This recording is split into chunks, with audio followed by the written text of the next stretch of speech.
یہ کتنی بڑی نعمت ہے اللہ کی.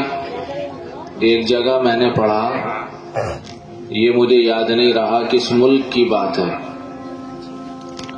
غالباً جس وقت روس ٹوٹا تھا اس وقت کے حالات ہیں.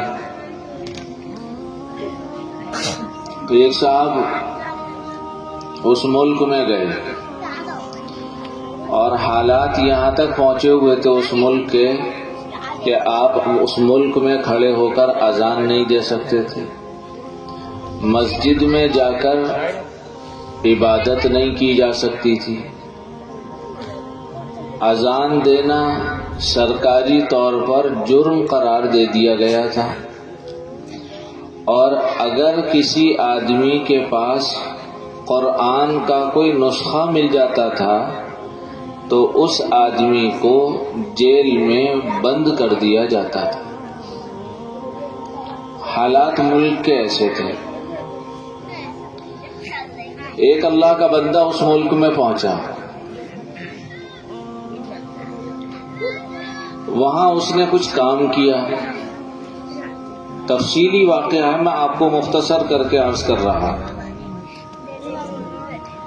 پتہ چلا کہ یہاں کچھ مسلمان بھی ہیں،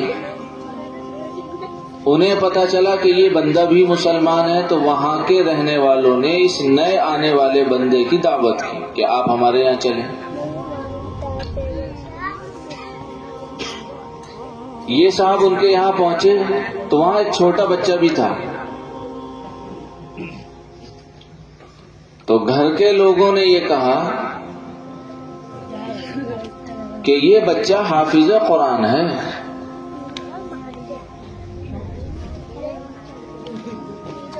تو انہوں نے کہا بیٹا پڑھو. پڑھنا شروع کیا، ایک جگہ سے دوسری جگہ سے تیسری جگہ سے. وہ صاحب کہتے ہیں کہ میرے پاس ایک پاکٹ قرآن تھا، چھوٹا قرآن، چھوٹے سائز کا جو قرآن ہوتا ہے وہ میرے پاس تھا. میں نے اس کے سامنے کھول کے رکھا کہ بھئی ذرا یہاں سے پڑھ کے سناؤ اس کے آگے سے. تو اب وہ دیکھ رہا ہے غور سے، کچھ پڑھ ہی نہیں رہا. قرآن بند کر رہے ہیں اور آیت پڑھ کر سنا رہے ہیں تو اس کے آگے سے فر پڑھتا چلا جا رہا ہے. قرآن کھول کر دکھا رہے ہیں، انگلی رکھ کر بتا رہے ہیں کہ بھئی اس کے آگے سے پڑھو، تو پڑھنے کو تیار نہیں. کبھی اس قرآن کو دیکھے، کبھی اس قرآن والے کو دیکھے، بچہ پڑھنے کو تیار نہیں.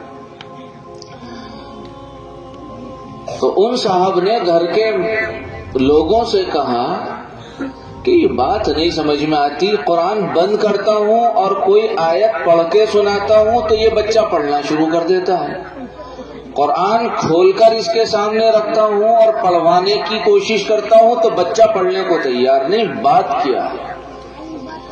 انہوں نے کہا کہ صاحب اس بچے نے قرآن کا نسخہ آج زندگی میں پہلی بار دیکھا ہے. یہ حافظ قرآن ہے لیکن قرآن اس نے کبھی زندگی میں دیکھا نہیں. ہمارے یہاں مدارس کے قیام پر پابندی، قرآن رکھنے پر پابندی، نماز پڑھنے پر تو پابندی بڑی بات ہے، اذان دینے پر بھی پابندی. ہم نے ان پابندیوں کے باوجود یہ نیت کی، عزم کیا اور یہ ارادہ کیا کہ ہمیں اپنے بچوں کو حافظ قرآن بنانا ہے. تو ہمارے ملک میں جہاں جہاں حافظ تھے انہوں نے مدارس بند کر دیے. جب حالات بگڑے، حکومت کی طرف سے سختیاں آئیں تو لوگوں نے اپنے مکاتب بند کر دیے. کسی نے درزی کی دکان کر لی، کوئی الیکٹریشین کی دکان، ایک الیکٹریشین بن گیا اور اس نے الیکٹریکل کا کام شروع کر دیا.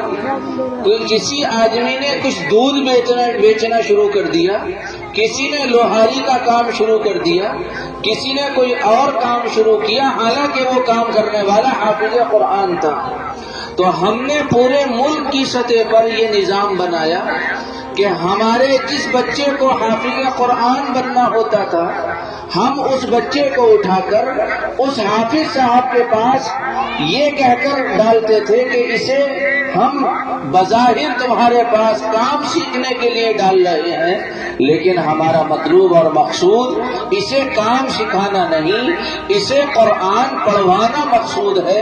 آپ اسے قرآن سکھائیے تو ان حافظ صاحب، ان معلم صاحب کا کام اور طرز یہ ہوتا تھا کہ وہ بچے کو اپنی دکان پر رکھتے تھے، نکلنے بڑھنے والے، آنے جانے والے، اس محلے کے رہنے والے اور حکومت کی سطح پر کارندے وہ یہ سمجھتے تھے کہ یہ دکان ہے، اس پر کام کرنے والا یہ بچہ ملازم ہے، لیکن حقیقتاً وہ بچہ ملازم نہیں اور یہ آدمی اس کا مالک نہیں، یہ معلم ہوتا تھا اور یہ متعلم ہوتا تھا، یہ پڑھانے والا ہوتا تھا اور یہ بچہ پڑھنے والا ہوتا تھا۔